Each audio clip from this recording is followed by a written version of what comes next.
Hi all, so this right here is downtown Staten.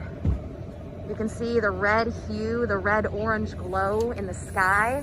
There's ash that is falling visibly in front of, when we were driving here, in front of the headlights of the car. But downtown basically empty here, besides a few cars here, people walking around in cars, but the smell of smoke is heavy. At exit 13 off Highway 22 is where a roadblock is, so you can't go any further than that. But just wanted to show you what downtown Staten looks like right now at 12:22 in the afternoon.